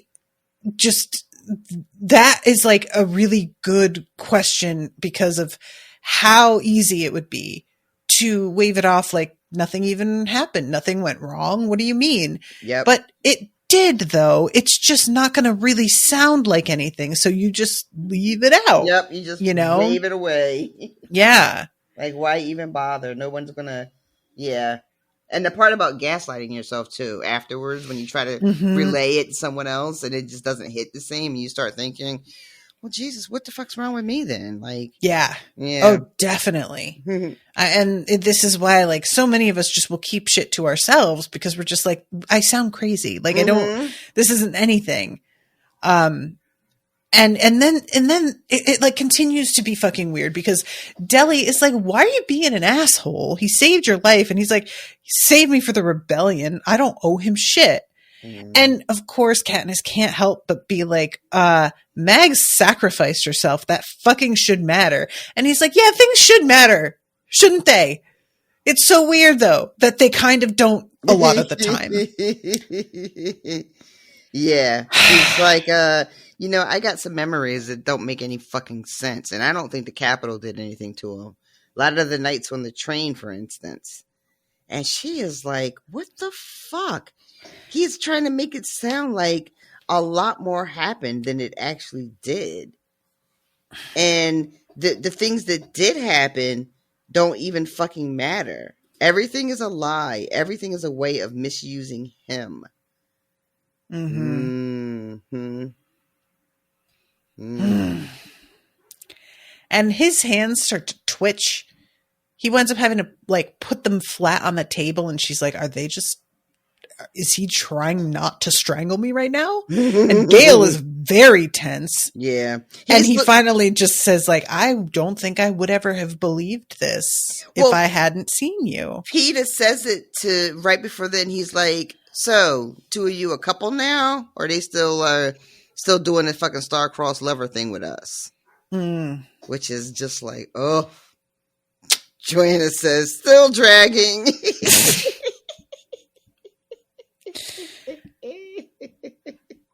I wouldn't have believed it. What's that? You have to be a little more specific. What about me? That they've replaced you with the evil mutt version of yourself, says Joanna. Jesus Christ. And so they get up and Gale is like, the way that he hates you, it's so familiar. I used to feel like that. When I'd watch you kissing him on screen, I felt like, but I knew I wasn't being fair and he doesn't. And there is something about him being like, when he first says it's so familiar, I thought he meant like he hates you in the way that somebody who knows you well can hate you. Mm-hmm. But then he's like, it's familiar because I felt this way. And I was like, ooh, yikes. Right. Right. Damn. Yeah. And she just says to all of this, well, maybe he just sees me as I really am now. And I got to go get some sleep. And Gale was like, wait a minute. You don't get to just walk away after dropping that. Yeah. He's like, that's crazy talk, ma'am. Look, I need you to listen to me and believe me. As your oldest friend, he is not seeing you as you really are. That is not what's happening. And then he just gives her a kiss on the cheek and leaves. And she's trying to fucking trying to pretend like she's studying. And Deli comes.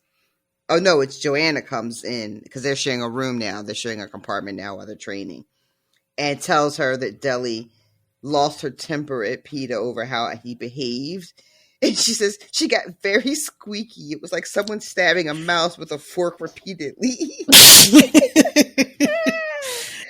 The whole dining hall was riveted. But then we find out that in response to this, Peeta starts arguing with himself like he was two people and the guards had to take him away. Yeah. Don't love that. Well, I don't love it, but it made me think like, oh, maybe there's Peeta's still in there somewhere. Maybe that's a good sign. I mean, it's not a great sign, but maybe it's a good sign. You sound really like Plutarch. Listen, we've almost got him convinced you're not a mutt. Thumbs up, Katniss. All good here. Listen, we are in the take what you can get stage of our lives. I guess so, yeah. Okay, so sorry, go ahead. I was just going to ask Joanna if the line about hearing each other scream was real. And she says, yeah, that was part of it. It was like the Jabberjays, except it was real, and it didn't stop after an hour. And then they say TikTok to each other. I like this little relationship that was building between her and Joanna. Agree. Yeah, definitely. They're like Katniss can be so difficult. And so can Joanna, and their difficulties seem to sort of complement each other once they let each other in a little bit. Yeah, they do. There's a sweet moment earlier when they're first sharing a compartment where Joanna comes over to Katniss's drawers, and she's got the spile, she's got the pearl and the locket, and Katniss notices that Joanna doesn't have anything except the fucking things she was issued in 13. She's got nothing. Yeah. And this is like a recurring thing with Joanna, just how she doesn't have anything that she cares about, anyone that seems like they really care about her. She doesn't have any personal effects. Like, she's just alone in such a profound way. It's really sad. It makes, like I said earlier, like, she's very tragic. I mean, she's a riot, but it's a really tragic character. All right. So then the last of these chapters, 18. And she just goes into training hard. And, the whole way that, like, they have to, you mentioned briefly, but, like, her ribs are fucked up still. And eventually they're like, well, you can do this, experimental thing, but it's going to be really painful. And there is a part of her when it starts that is sort of like, oh God, can I take it back? But she just gets through it. And this is when they do the exam and the, her realizing like, I have to be able to take fucking orders. And there is, let's see, almost giddy with success, I run through the halls, skidding around corners, bounding down the steps because the elevator's too slow. I bang into the room before the oddity of the situation dawns on me. I shouldn't be in command. I should be getting my hair buzzed. The people around the table aren't freshly minted soldiers, but the ones calling the shots. Boggs smiles and shakes his head when he sees me. Let's see it. Unsure now, I hold out my stamped hand. You're with me. It's a special unit of sharpshooters. And there's just something about her, just like, she always holds herself apart from everything and sees herself as the exception. And this is one of the first moments that has seemed kind of wrong to her. Do you know what I mean? I do. My squad, I'm not only in, but I get to work under Boggs with my friends. There's a moment of just being like, oh, these are my people. Which makes what ends up happening with this really a bummer. Listen. All right. Well, let's take our time here.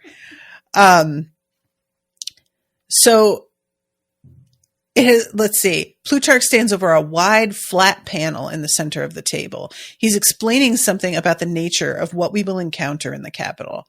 I'm thinking this is a terrible presentation because even on tiptoe, I can't see what's on the panel until he hits a button. A holographic image of a block of the capital projects into the air. This, for example, is the area surrounding one of the peacekeepers' barracks. Not unimportant, but not the most crucial of targets, and yet, look. Each light is called a pod. It represents a different obstacle, the nature of which could be anything, from a bomb to a band of mutts.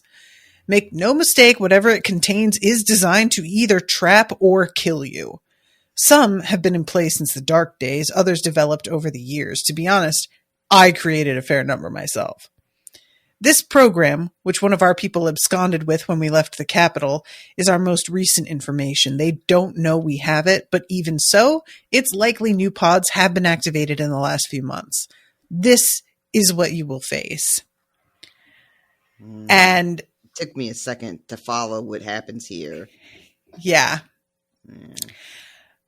Before anyone has time to register what lies beneath the words I have just uttered, before eyebrows are raised, objections are uttered, 2 and 2 are put together, and the solution is that I should be kept as far away from the capital as possible, because an angry, independently thinking victor with a layer of psychological scar tissue too thick to penetrate is maybe the last person you want on your squad. Because she just yelled, let the 76th Hunger Games begin. Yeah. Well, her and Finnick both, because she moves up to this fucking screen before she even realizes it. And Finnick is right beside her because they both immediately recognize the arena. Yeah. And Finnick goes, ladies and gentlemen. And then she just goes real loud, let the 76 Hunger Games begin. Oh, man. So he's like, all right, kids, calm down. Let me finish. And they do, which she's like very proud of. And it's like, I wonder if they were thinking that would trip us up, but we passed. And I'm like, they literally just asked you to shut the fuck up and you're very proud of yourself. Okay, fine. I guess. And her and Finnick have a little like, what do we tell the people who care about us? And she's like, nothing. You don't tell Annie. I don't tell my mom, and I don't tell Prim. And he's like, but if she sees this information, she's like, she's not going to see it. How would she see it? There's no way. And you, like, the two of us, I know why we are reacting this way, but we want to go. Right. Right? So let's just keep our eyes on the prize here. I love this. She's like, this isn't the real games. Like, it's not only one person walks out. Like, any number of people can survive this.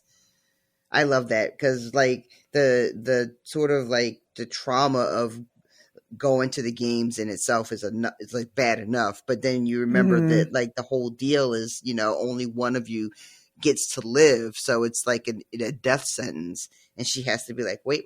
You know, it's not where it looks like that, but it's not that. And then is this where this line too, when the real beauty of the situation dawns on me, this time Snow will be a player too. Yeah. That's pretty good. Yeah, agree. So this is the point where she's like, what's going on with Joanna? And he tells her about the water torture. Yeah. And he says that you should go and see her. And she's really worried about doing this. She does not want to. I mean, going to see a person who's like struggling, it's just hard sometimes when you are not emotionally intelligent, really, you know? So she makes this bundle of pine needles in like wrapped up in this bandage and brings it into the room, and she's like prepared for Joanna's attitude, but she's not that person right now. Yeah. She's been drugged and she is just like kind of on the verge of panic. And yeah, it says she's terrified of what sleep will bring. Like her eyes are fighting to stay awake against the drugs. Yeah. Yeah. Ugh. So Katniss hands her the bundle and says, smell it. And she says it smells like home and gets really choked up. And she says, remember when we met? You were a tree. Well, briefly. Suddenly, she has my wrist in an iron grip. You have to kill him, Katniss. Don't worry. I resist the temptation to wrench my arm free. Swear it. On something you care about. I swear it on my life. On your family's life, she insists. On my family's life, I repeat. I guess my concern for my own survival isn't compelling enough. No, it's not, Katniss. I am definitely with Joanna on this one.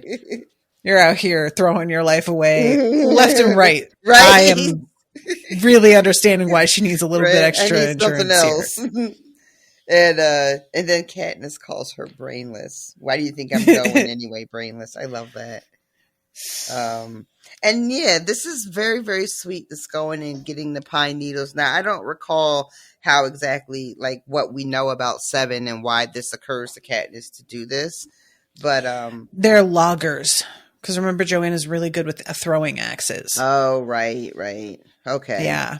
So this is just such a wonderful gesture. And these are the little things that, like, when Katniss is being really hard on herself and you want to just sort of shake her and remind her of the level of compassion that she is capable of and the thoughtfulness that she's capable of and that she displays in moments, you know? Yeah. Oh, girl. Yep. And personally, like that, the kind of gift that evokes scent for me is like a really particularly meaningful thing. And not to say that like just get me scented stuff, because that's not really it, because a lot of scented stuff is nasty. But like this with just a bunch of pine needles, I used to have something like this when I was a kid, and it was like meant to be put in a drawer to keep things smelling nice. And it was pine needles, and it was one of my favorite things because it smelled like Christmas trees. Oh. And I would just squeeze it and bury my face in it. And I loved that thing. And I never really thought at the time because I didn't know, but like I live down here in Texas, and the kinds of pine trees that live down here don't smell like that exactly. They're different. It's just too warm for like Fraser firs to live, which is part of why Christmas trees can cost a lot if you're trying to get real ones, because they have to be shipped in. And so I have definitely been like missing that smell, you know? And now we have to get a fake tree because the whole like allergy thing with the pine. Owen's really allergic, and now I don't even get the scent of it from the tree at Christmas. So I just have really missed it. And I could see myself getting really emotional if somebody gave me something like this, you know? Aww. But yeah, I really, really like the two of them and how they're so prickly, but they can understand each other in a way that a lot of people, they wouldn't be able to without the trauma. You need it to get it. I mean, that's the thing, isn't it? Like, that's, you know, we see that play out in our own lives where, you know, it's the fucking trauma that bonds us. You know? Yeah. I was really, really sad that this turn of events for Joanna, because I was, but you know, everyone doesn't make it out, you know? Right. And so I get it, but I really wanted to see both of them like fucking in the Capitol, you know, making people pay. Yes. But, I get it. But yeah, I like that I don't know if like is the right word, but I respect that she doesn't make it, because what she has been put through is that serious, and you don't just get over it, you know, in a couple of weeks or from sheer force of will, you know, like she willed herself to go out that day in the rain, you know, she just fucking gritted her teeth, set her jaw, and went out and did it. But they pushed her so far, and they had to, you know, for that type of training. And of course she doesn't make it through that. You know, there are real, you know, consequences, and just like it would have been the fact that Katniss is still standing and functioning is a lot already. It's true. You know, and then you have Finnick, who fell apart and is put back together because he got the person that holds him together back to him, you know? But yeah, not everybody is just going to bounce back. And it's just completely believable that Joanna wouldn't, you know, especially because unlike Finnick and unlike Katniss, she doesn't have any additional support, you know? Yeah, that's true. That's a major factor. You know, and it is. It's not like a giant Band-Aid. It's not the only reason why these people are still standing, but it's fucking helpful. And she doesn't even have that. You know, she also doesn't have a whole team of people attending to her needs and telling her how important she is. And, you know, you know what I mean? Like she's just, she's not Katniss, you know, she's not the Mockingjay. So she's just fucking out here having gone through this horrific experience and sacrificed, you know, so that Katniss could be the Mockingjay, and it doesn't work out for everybody. It's true. Yeah, she has a lot that she can play to her advantage, and if things don't look like they're going to go her way, she can just be like, well, then I'm not going on camera and get her way, you know, like, yeah. Yep. That's true. So she has to say goodbye, and when she like is saying goodbye to Prim, she's considering going to say goodbye to Peeta, and she finally is like, I don't think that's a good plan, but she does take the pearl with her. That pearl really has been like clutch a couple of times for her. Yeah. And she finds out that they're not going to be like in combat at all. They're going to be the fucking Star Squad before they leave. And I love when Haymitch is like, yeah, they're only sending like, you know, tributes that have survived. And she's like, so are you going? And he's like, only the young, attractive surviving tributes. I should have been more specific about it. And some of the people are getting like really salty about it, like Gail. And Katniss is pissed, but she is keeping her cool. And at one point, somebody is like, Katniss isn't complaining. And she is like, Katniss isn't complaining because she has no intention of staying with y'all, motherfucker. I laughed so fucking hard when I read that. Oh my God. You know, she's like, all right, but don't be too compliant because that'll make them suspicious. That was the part that got me. It's just like, yeah, I'm not complaining. Maybe I should. That seems to be drawing attention. I don't know how to play this actually. So eventually after 3 days, much of Squad 451 risks deserting out of boredom. Cressida and her team make shots of us firing. They tell us we're part of the disinformation team. If the rebels only shoot Plutarch's pods, it will take the Capitol about 2 minutes to realize we have the holograph. So there's a lot of time spent shattering things that don't matter to throw them off the scent. Mostly, we just add to the piles of rainbow glass that's been blown off the exterior of the candy-colored buildings. I suspect they're intercutting this footage with the destruction of significant Capitol targets. Once in a while, it seems a real sharpshooter services are needed. 8 hands go up, but Gale, Finnick, and I are never chosen. It's your own fault for being so camera ready, I tell Gale. If looks could kill. I do really like that. You're just too hot to risk, babe. You're too pretty. Gale has been like caught up in this net of like stardom by association because he could really be out in them streets, right? But here he is stuck on this fucking bullshit PR squad. And he's got to be so mad at her. It doesn't come up, but he's got to be pissed. I think so. Yeah, I definitely I am not sure how much she realizes that she's the reason. You know what I mean? Like, it just feels like she's poking and prodding him here to like fuck with him, but in a way that feels like very unaware. Yeah, this could kind of be laid at your door though, girl. Like, do you want to keep pushing it? I don't know if you want to do that. Not that he would ever probably throw it in her face. I don't know. Maybe he would. He's I don't pretty know. pissed. Yeah. He could definitely pop off. I think he would absolutely fucking, she keeps going. Yeah, probably. And he's got to feel very betrayed because he's been like, right up under Coin, and part of like everything that she says goes, and and his business, we keep calling him like ride or die for the whole cause, and this is what he ends up doing.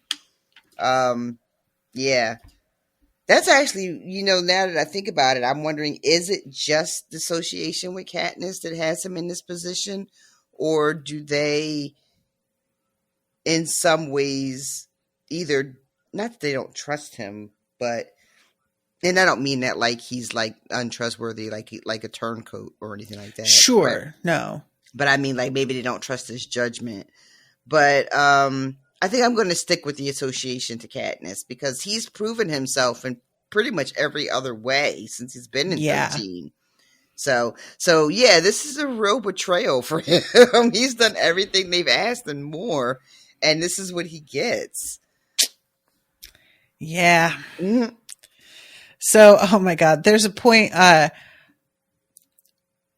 trying to find it. Yeah, here it is. A holo is activated by a specific commander's voice giving his or her name. Once it's working, it responds to other voices in the squadron. So if, say, Boggs were killed or severely disabled, someone could take over. If anyone in the squad repeats Nightlock 3 times in a row, the holo will explode, blowing everything in a 5-yard radius sky high. This is for security reasons in the event of capture. It is understood we would all do this without hesitation. So what I need to do is steal Boggs' activated holo and clear out before he notices. I think it would be easier to steal his teeth. On the 4th morning, Soldier League 2 hits a mislabeled pod. It doesn't unleash a swarm of mutation gnats, which the rebels are prepared for, but shoots out a sunburst of metal darts. One finds her brain. She's gone before the medics can reach her. Plutarch promises a speedy replacement.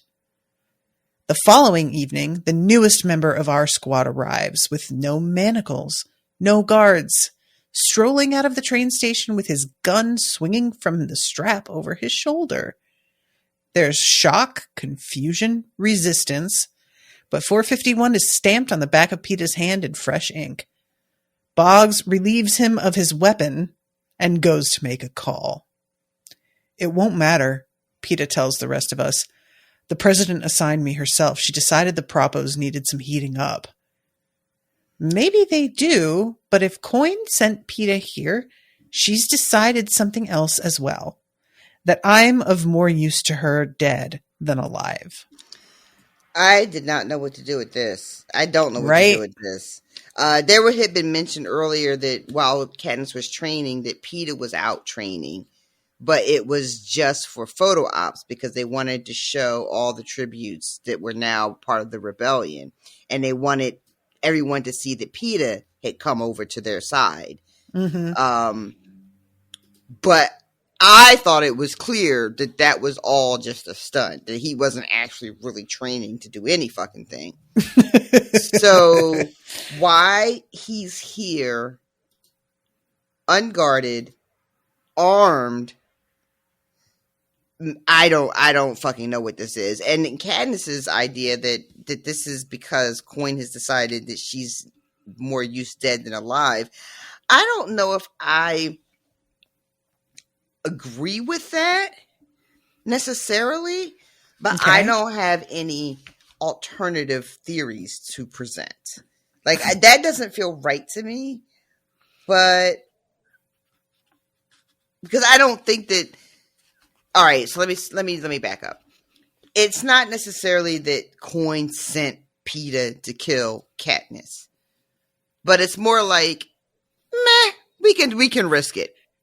That's the vibe. Because she's not that important anymore, right? Mm-hmm. Like we could risk losing a Mockingjay at this point in the fight, which seems more like you said, like that's the vibe. But I feel like there's something else going on, and I feel like a nincompoop because I don't get it. I don't see it. But I feel like there's something else happening here. And when it's revealed, I'm going to be like, oh, how did I not see that? Like, why didn't I make that connection? Those are my favorites, though. When it makes so much sense that you're mad you didn't think of it. Like, I really like when that happens. Yeah, so I don't want something to be so out of left field that I'm like, what? That doesn't, like, I want it to be that the writer just was rightfully a few steps ahead of me. Right. So that's what I'm suspecting. I'm like trying to like read through the lines and like think about what things that I read that maybe didn't register, but maybe they will now. And I don't have anything yet, but I'm working on it, y'all. I'm working on it. So that is the end of this section. And I may as well like go ahead and find the spreadsheet for the next and give everybody a warning since I was very wrong about. So the next one is 19 through 21. No live read. It's the one after that I have a live read prepared for. I can't believe how close we are to the end of this book. Yeah, it's fucking flying by. If we stay on schedule, we'll be done in April 5th will be our last recording. That's like 3 weeks. Yeah. It's going to be like right around when the next House of the Dragon comes out, if I'm not mistaken. I feel like, or maybe that's going to happen right at the end of the Dance with Dragons. There was something about the timing of when one of our properties wrapped and when the next season of House of the Dragon was coming out that worked out perfectly. And I can't remember which one it was. I'm looking to see when season 2 is but you can never fucking find that shit really. Yeah. Early. Let's see. Not where can I watch it, but when is it coming out? June is season 2. Okay, so it must be Dance with Dragons, which is better. Yeah, that's better. Yeah, that works out really well. But yeah, so I think that we should read Ballad of Songbird and Snakes. And we also should watch the movies. I'm just going to go ahead and say that now. And that way, everybody can bank on it, because I just think that I want you to experience everything to do with the series. And that way I can talk about it all with you and you know what I mean. Okay. I just really want the fullness of it for you to like experience and to hear what you think, because I've been really dogging on the movies, and it may be that they're not as bad as I remember. It may be that you like them more than I did. I also don't think I ever even saw the third one. So somebody posted recently that they rewatched them. I think it was Jamie, and said that they really weren't as bad as they remember. Yeah, that's what I'm sort of wondering. Is like, is it going to be? I know that and I can't remember if I mentioned this to you in the last recording, but a couple people pointed out that I told you how they changed the wording of Hanging Tree so that it was a necklace of hope instead of a necklace of rope. Mm-hmm. And in the movie, it's changed by Plutarch purposely because he wants to make it more palatable. Oh. Which I get, but all of the official recordings of the song have the changed lyrics. And that's what, like, it feels like you just lampshaded the fact that you yourself were doing this to make it more palatable. Do you know what I'm saying? I do. Yeah. It feels like kind of dishonest to me in a way.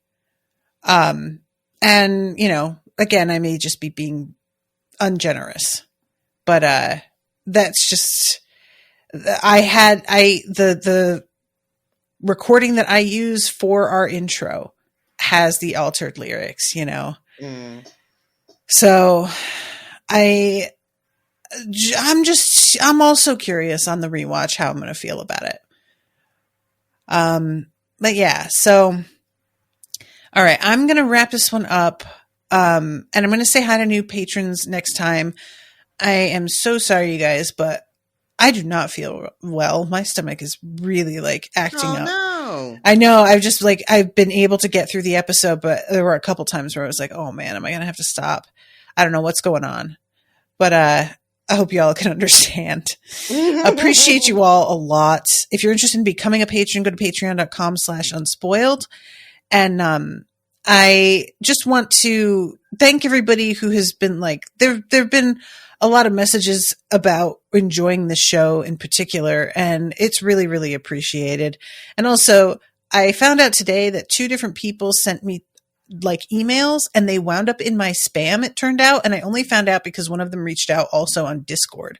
So I'm really sorry, guys. I've said a couple times that reaching out by email is the most reliable way to get in touch, and apparently not. Like, these were not suspicious email addresses. I don't know why they got filtered into spam. It doesn't make any sense. They directly emailed me. It wasn't like a big group mass email that would, you know what I mean? I don't know what happened, but I just want to let folks know if you emailed me and haven't heard a goddamn thing. I mean, there is the possibility that I read your email and didn't get back to you, but there is also the distinct possibility that I never got it. So that's fun. The universe conspires. Yeah. But I think that's about everything. Anything else you want to say before we wrap it up? No, ma'am. I just, I'm still really enjoying this fucking book. Yay! I'm so glad. I'm really enjoying them. It's been such a treat. Treat doesn't seem like the right word for the content, but you guys know what I mean. All right, everybody. Until next time, toodaloo, motherfuckers. Bye, guys. Are you coming to the tree where dead man called out for his love to free? Strange things did happen here, no stranger would it be if we met at midnight in the hanging tree.